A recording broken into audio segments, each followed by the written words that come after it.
أكبر الله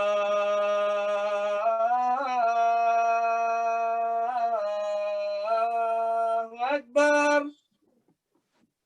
الله أكبر الله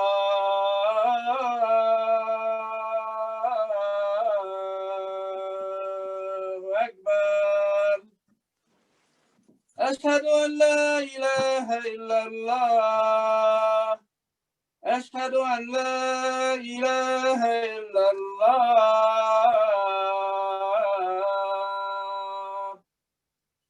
أشهد أن محمدا رسول الله أشهد أن محمدا رسول الله حي على الصلاة حي على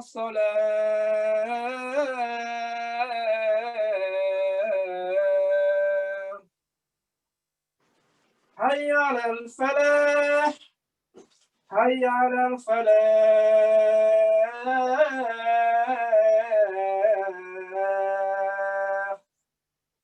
الله أكبر الله أكبر لا إله إلا الله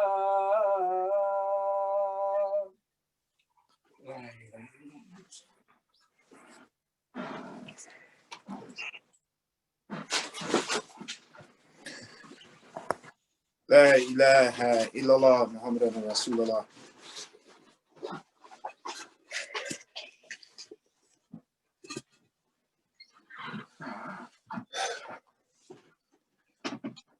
أشهد أن لا إله إلا الله لا شريك له وأشهد أن محمدا رسوله.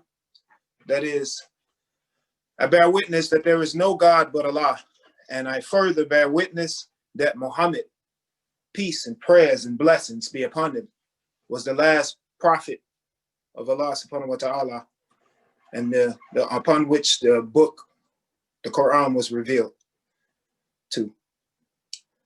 Alhamdulillah, Alhamdulillahi Rabbil Alameen. All praise is due to Allah.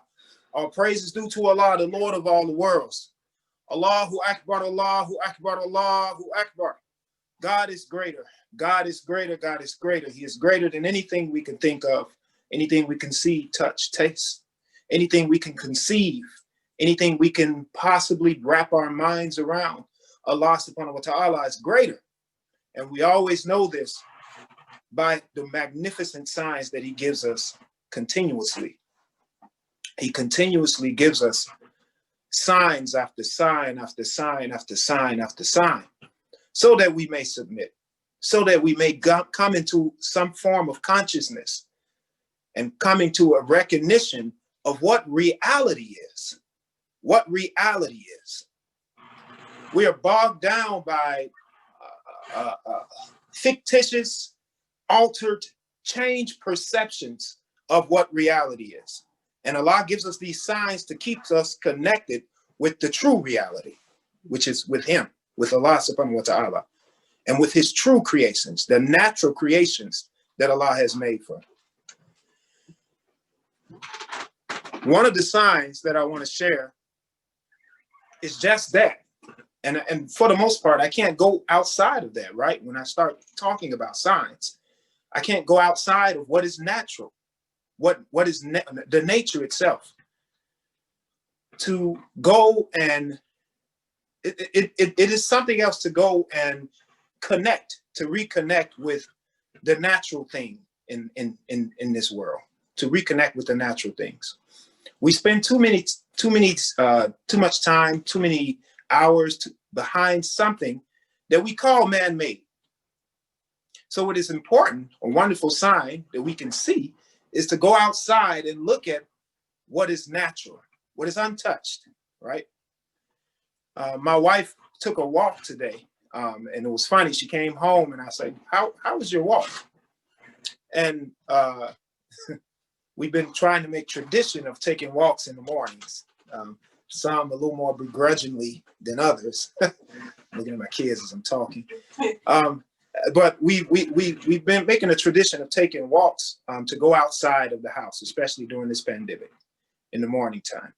Anyway, my wife came and she said, I asked her what, how was her walk? I was unable to go this morning. And she said it was magnificent. She told me of all of where she walked, all the different things she saw. But the interesting thing was that she told me she saw a seagull doing what seagulls do. And I was like, what? What do you mean? You always see a seagull doing what seagulls do. She said, no. She said, I saw a seagull hovering above the lake and diving down to feed upon whatever was in the water. And this was funny, and because normally in city life, before we were living, we didn't used to live so close to the lake. When we saw seagulls, we saw them in the parking lot of Jewel, right? In the parking lot somewhere, eating Harold's chicken out of a package. It's like, what sense? When does a bird eat bird? I guess it happens, but seagulls supposed to eat fish. They call seagulls. So it was amazing for her to actually see a seagull doing what a seagull is supposed to do, catching fish, flying in the air, not in the parking lot, concrete parking lot. And she talked about the beauty of it hovering and how it dived, and to see the beauty of that thing being its natural self, what Allah had intended for it to be, to perform its duty in the form and fashion in which it was made. The feathers and the birds were made, and the wings of that bird were made to dive. It was made to hover. It was made to get things out of water, to swim. It was doing those things, and all of that was coming into play in its natural manner. And so it was a beauty to see that. And the most amazing part about that is the fact that because we were in an environment where we didn't see that, it was even more amazing. It was even more amazing. We have to make sure that we step outside, right, to become one with what is natural. That we pull ourselves away from the screen to become one with what is natural. That we go outside. I know we talk a lot about this when we're actually during the springtime, but that we go outside and we plant things. We dig up the dirt. We interact with plants, and we are so distracted, so much pulled away from what is natural that we become wasteful. We don't appreciate a thing because we don't know its derivative. We don't know where it came from. Orange juice, for example, a tree. It takes an orange tree to grow at least 15 years. It takes for the tree to go from seed to an actual full-grown mature tree. And then after it's grown into a tree, it takes at least 7 to 10 months for the fruit itself to go from bud to a nice ripe orange, And then there's a process of squeezing that fruit and doing all of what it takes. That length of time, 15 years, plus 7 months, 10 months, plus the process that it takes. So when you sit down to a cup of orange juice and you have been through that process, you've been partially a part of that, planting that tree, you've been a process of weeding and making sure nothing is distracting it, shooing off the birds and and then carefully picking, checking, and then going ahead and squeezing that fruit. So when you sit down in front of a cup of orange juice, you can appreciate that cup of orange juice. You can look at that and be like, oh, that's orange gold, right? It took, and if something spills, you want to slop it up. You want to try to soak it up and try to put it back in the glass, because you appreciate the time and the effort that went in front of it. If you have never been through that process, if you don't know about that process, then you may not appreciate it so much. You may take a little swig, so just a little bit left over and throw it out, Or even worse, right? You may be not even drinking orange juice, right? You might be drinking orange drink. You guys ever seen that? Orange drink. It looks like orange juice. It's in the same container as orange juice. It's orange, but it's not orange juice. There's nothing natural about that, right? It has a tangy taste. And then there are some people who actually prefer orange drink to orange juice. And I know some people might laugh at that. Like my kids are looking at me crazy because their mother has raised them on nothing but orange juice, right? But I come from a generation where we used to drink Tang, right? We would take Tang and pour it in the water and stir it up. You guys know what Tang is? Yeah, okay. I'm sorry, I have to do a check for the young folks. So Tang is a powdery substance that's orange that you pour it in water, you stir it up, and it's orange drink, right? And a lot of times it's replaced with orange juice. So we have some people, I come from a generation where there are people that prefer Tang or orange drink to orange juice. That's amazing. That's mind-boggling. Orange drink has no good qualities in it. They might add a vitamin here or there, right? Orange juice has antioxidants, right? Vitamin A. It has things that help you see. It has things that fight disease, right, in your body. It has things that help your perception of how you view things. Orange drink has a taste and it's liquid. It's amazing that people would prefer orange drink to orange juice. It's amazing that some would not appreciate the value and the time and respect the value of orange juice and the process of it.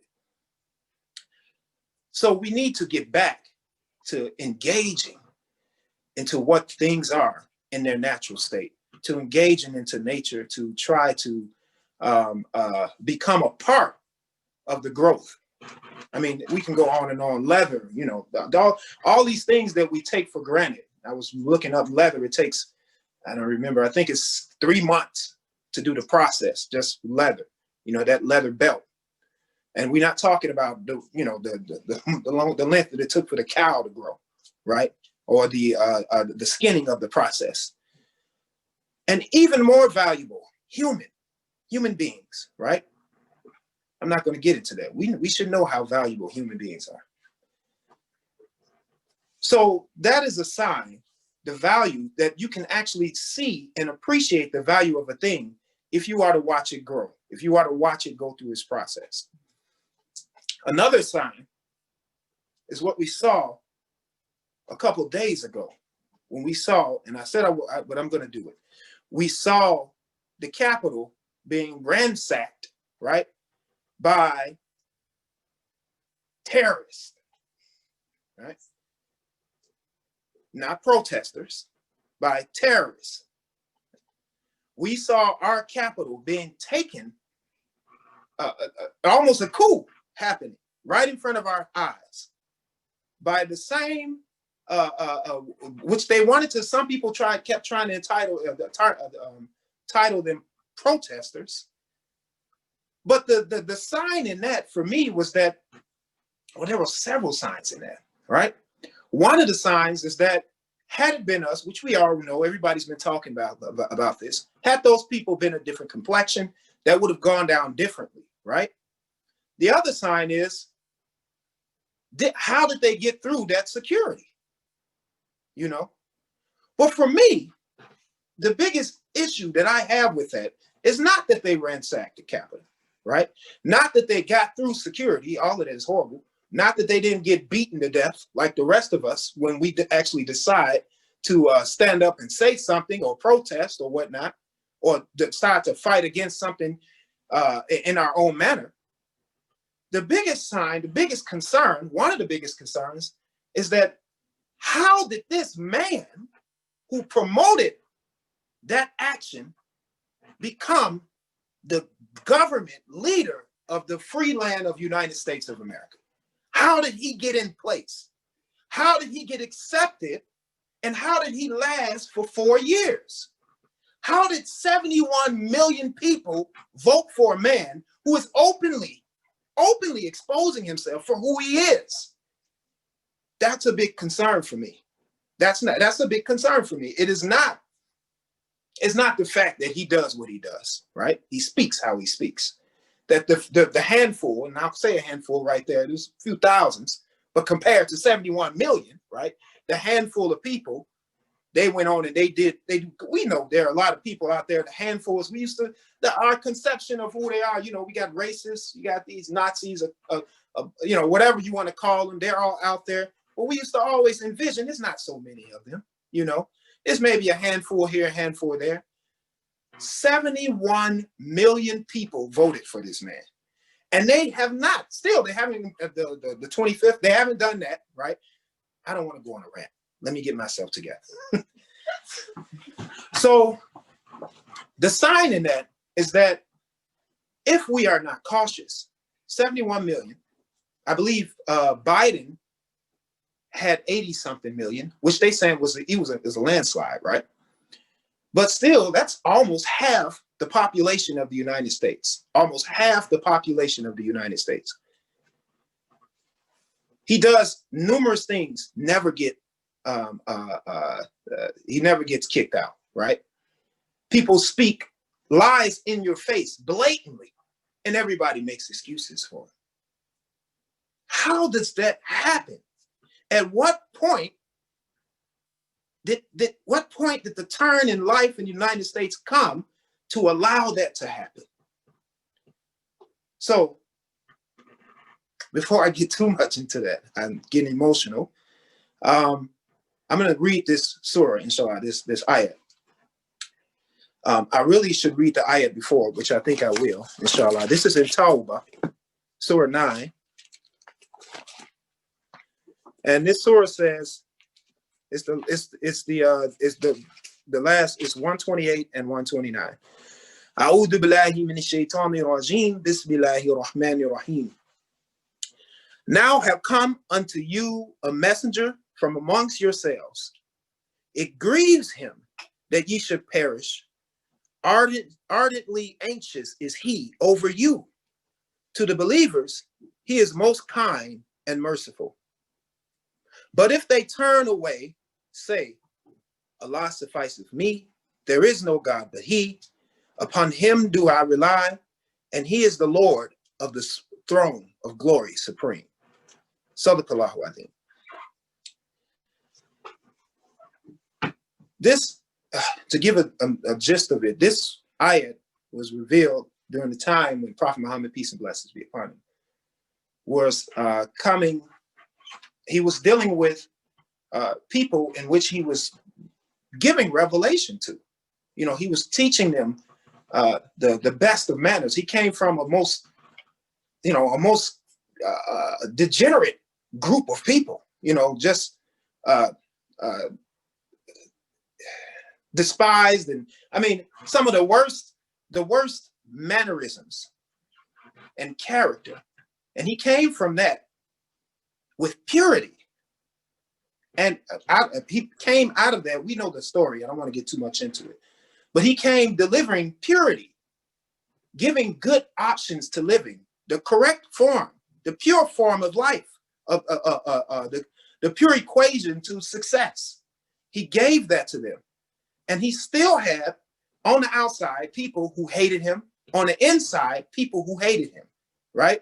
People who hated not only him, but what he was delivering.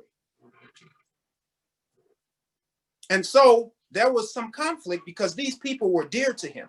He had family members. He had tribe members. He had people who he had connected with. He had people who he had created treaties with, you know, who had covered for him, who had looked out for him during the rough times when others were attacking. And he still had those people turning away, you know. And in him, that caused some conflict, you know, that I don't want to say conflict, but some hurt. And Allah was saying that in that first ayat that I read, where he said he grieves that ye should be that you should perish. He had sympathy. It hurt him to see those people suffering out of stupidity, out of ignorance. And he to the believers, he is the most kind and merciful. And so he didn't beat them over the head with the Quran, right? He did it in the best of manner. He presented it in the best of manner. So he felt in that moment, it seems, from this reading, that after all of what he delivered for these people that he loved, that they still turned away from him. He felt cut off. He felt separate. And Allah said, say this. Before I say this, I want to share this ayat is remarkable because when I read it, we do reading, you know, when I was reading it, I realized it was something that my father used to say all the time. It was a prayer, it was a dua. And I know it, like, Allah suffices me. There is no God but He. Upon Him do I rely. And He is the Lord of the great throne. And he used to repeat that over and over. And I'm probably making a long story longer, but I'm going to do it. I'm watching the time. So in reflection, my father came up as the older generation came up in the Nation of Islam, where their parents were not Muslims. Their parents were Christian, but they had my father had strong family ties, right? And then we used to, and still today, had strong, would uplift the name of the family, you know, lots of pride. And when he crossed over to Islam, he got lots of conflict. The ones that he loved the most shunned him away, right? Pushed him aside. And he presented this one. This was one of his favorite prayers. Allah suffices me. There is no God but He. Upon Him do I rely, and He is the Lord of the great throne. This is the same prayer that Prophet Muhammad was told to say during his similar period of distress, when he was placed in a predicament to be given, a very trying predicament, to be given to those people who are loved, the loved ones, to give them what is righteous, to try. You know, he was fighting hard. My father did too. My father did some stuff that was maybe extreme, but he went into my grandfather's house, who was a very strong man, and confronted him with these things. Tore down the pictures of Jesus, right? That was probably the old nation of Islam. He probably shouldn't have did that in his house, you know. But that's the strength of the faith and what he had found that he wanted to share. And to be cut off from that, the most loved one. Abraham did it, right? All of the great prophets, they did it. We have done it, right? Most of us. I came up in a generation where I didn't get a lot of Sister Clara Muhammad, so I was thrown into public school, and I couldn't connect. I couldn't connect because everybody was doing all kind of crazy things. So this ayat, this prayer came in handy. Allah suffices me. There is no God but He. Upon Him do I rely, and He is the Lord of the great throne. And I'm mentioning this now is because we have to get back to the point to where Allah is sufficient enough for us, despite whatever is going on, where Allah is all that we need in case things run dry, right? Allah provides for everything, but sometimes things get shady, right? Sometimes we get to points, even though we have our Islam, even though we have the Quran, we have the Prophet, peace and blessings be upon him, sometimes we get to points where we're feeling like we want to compromise, right? We get to points where we feel like, well, it's not that bad. And we forget the original message that was given to us. And we tweak it a little bit, right? But what happens is when we tweak it just that little bit, and we still think we're on that path, we're slowly drifting, right? We're slowly drifting off that path. And when we slowly drift off that path, years down the line, months down the line, sometimes minutes down the line, we're not in the righteous space.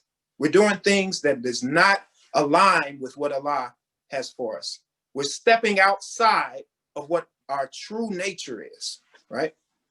So when we think about those 71 million people who have made a decision to support a man that is very clear and obvious has gone to the wrong side of the fence, that is not helpful or beneficial to anybody, my perspective, right?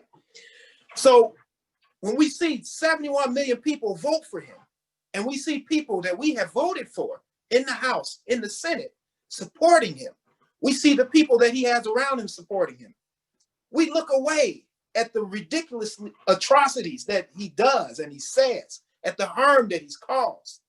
We look away to that because we have bended, right? We've adjusted our Islam. We've adjusted our morals, not just Islam, right? We've adjusted our values for what? Perhaps giving something that was beneficial. The most important thing that I want to put in before I close this part of the khutbah out. We, Shaitan, Iblis, Shaitan, Iblis is the person, right? Shaitan is many, is an energy. We could talk about that all day long. But Shaitan is a professional influencer. That's what he is. Did you know that people get, I know you guys know, people get paid to be professional influencers.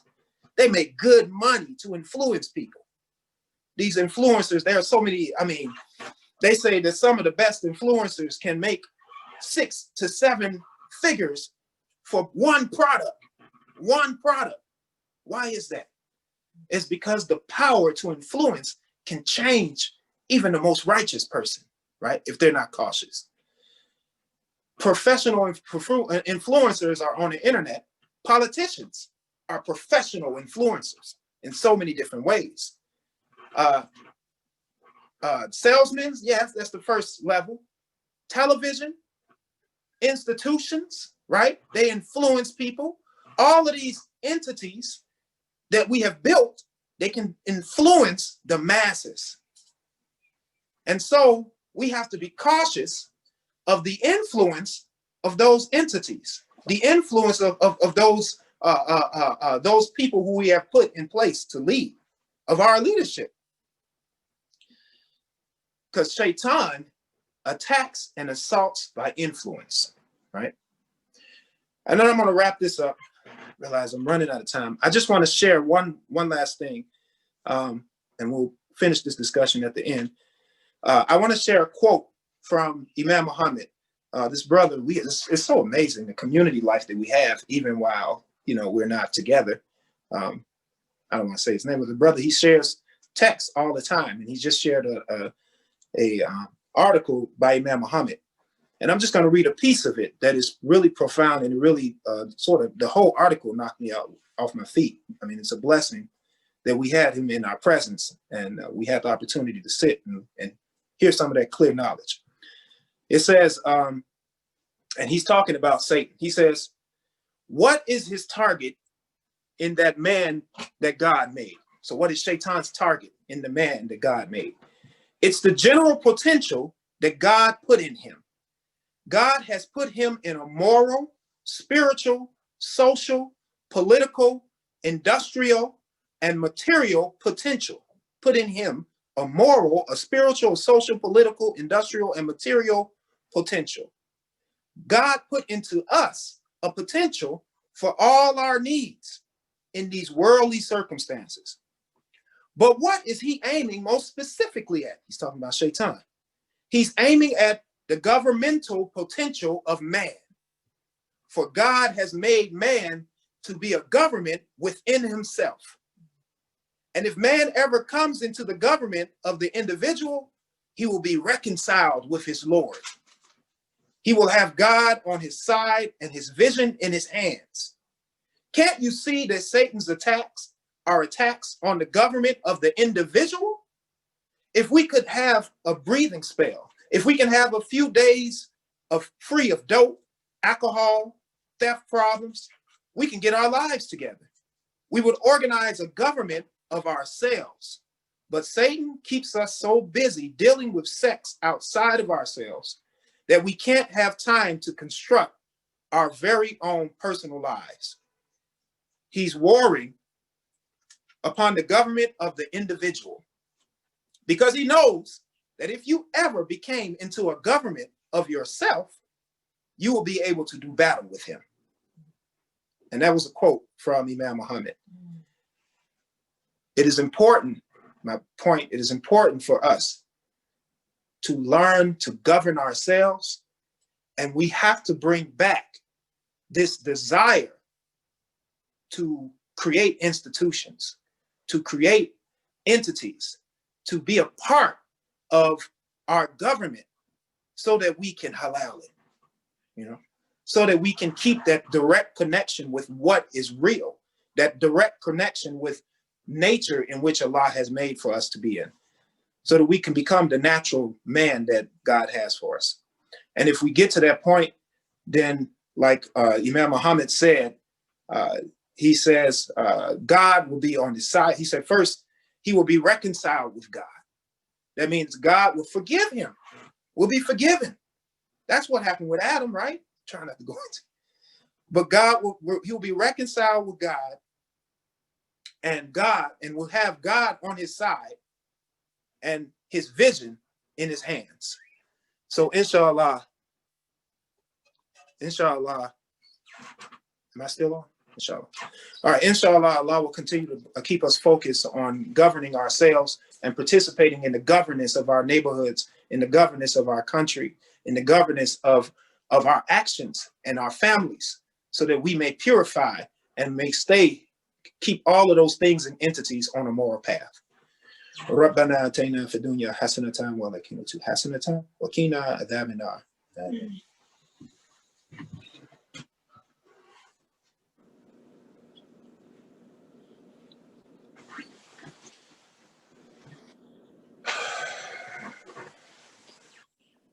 Alhamdulillah, Alhamdulillah, Rabbil Alameen.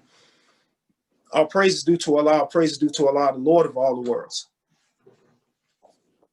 In that governance, self-governance, we have to go back to the ayat or the prayer.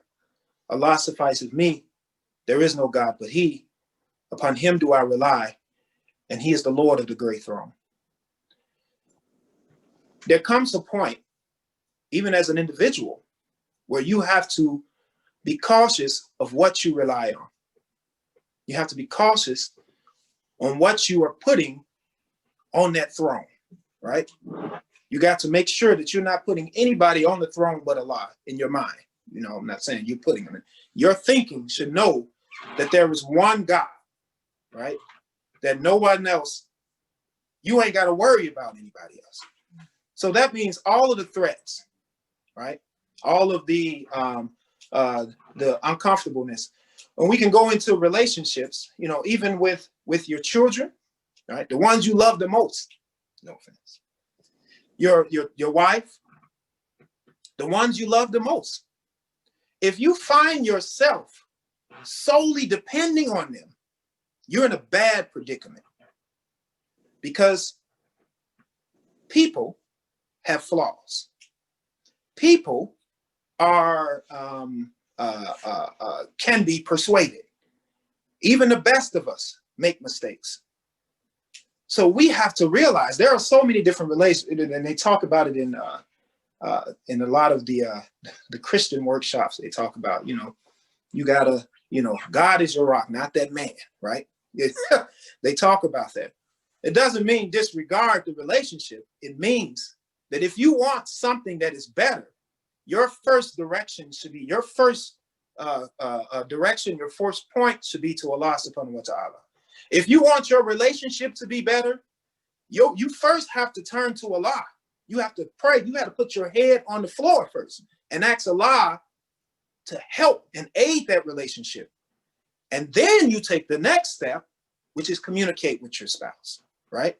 You communicate with your spouse. If you want your children to be better, you first have to ask Allah subhanahu wa ta'ala for, and there's many prayers for these things, right? You have to ask God first, and then you turn to your children and say, hey, you know, what can I do to make? If you want your household, if you want your finances, if you want your government, if you want your institutions, I mean, the list goes on and on. Yes, they are a support. Yes, they can be helpful. But if you are solely depending on them, you are in trouble. You cannot solely depend on those things. Your first dependence, your only sole dependence should be Allah subhanahu wa ta'ala. And if you do that, you don't need any other help. A lot of times when I talk about those 71 million people, they did a lot of things, and we're going to see this come to play out of fear. I guarantee you there were a lot of those people in those positions who were somehow threatened. And that's what Shaitan does. Threatens you with poverty, you know, They do what they do out of fear. And when you act out of fear, you're not acting with a conscious mind. You're not acting with the righteous, upright mind, natural mind that Allah has given you, unless it's out of fear of Allah. So I'm saying this, that even within our nature, we have to make sure, even within our immediate loved ones, within the communities that we love, within the government that we love. Now, government has a lot of good things to it. It was based under God, right? The initial government, they put it, it was God written all over it. But it is skewed away. It is moved away because we don't reconnect with the nature of it, with the very root of it, with the beginning of everything. So this khutbah, as well as just any other khutbah that we talk about, it's all about connecting, reconnecting with Allah subhanahu wa ta'ala, staying connected with Allah subhanahu wa ta'ala, so that we can halal all of those entities, those relationships, so that we cannot become dependent on things that can go astray. So I ask of us, as I ask of myself, now is the time for us to start becoming more active. Now is the time for us to really hold tight to our religion. We have to go out there and carry the mission of Prophet Muhammad, peace and blessings be upon him. We have to share, even when they shy away, right? We have to share our moral, our righteousness, our moral thought, our mannerisms. There was the psychologist said that the best way to share that, and it's a psychologist, right? So now you got to listen to him. Prophet Muhammad said it as well, right? Peace and blessings be upon him. The best way to share, to convince people to do a thing is to do it yourself, right? Is to act as a role model. You have to act as a role model. And that means that the best way for us to turn around the world, to turn around the bad situations that we may be in any predicament, is for us to reach back to our original nature and behave in a righteous manner. And if we do that, we will ourselves become influencers, right? But not in a negative manner. We'll be influencers in a positive manner, not necessarily consciously trying to change the mind of a specific individual. And we should know this as people. When you do things, you're always under watch, right? When you're walking around, your kids watch you, your wife watch you, your neighbor watches you, the police watches you. Everybody's watching you.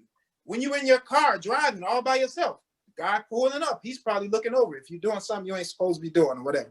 You're always under watch. But we as Muslims, we know that more importantly, we are watched when we're in the bathroom. We are watched when we are halfway asleep in the middle of the night by Allah subhanahu wa ta'ala. We are always under watch. And if we act consciously as if we are under watch and constantly giving ourselves the tools that Allah has given us, the reminders to stay connected, the prayers, the du'as. There are so many du'as. My wife gave me this selected prayer du'a book. I know about them, but I don't know. Get a little wiser, get a little older, I'm a little more interested in it. Du'a before you walk in the bathroom, before you step out, before you eat, after you eat, when you come in the house. Little reminders of God consciousness keeps us right on the track, prevents us from straying off the path. So if we continue to do that, inshallah, Allah will keep us within his mercy, under his grace, and within the protection of him.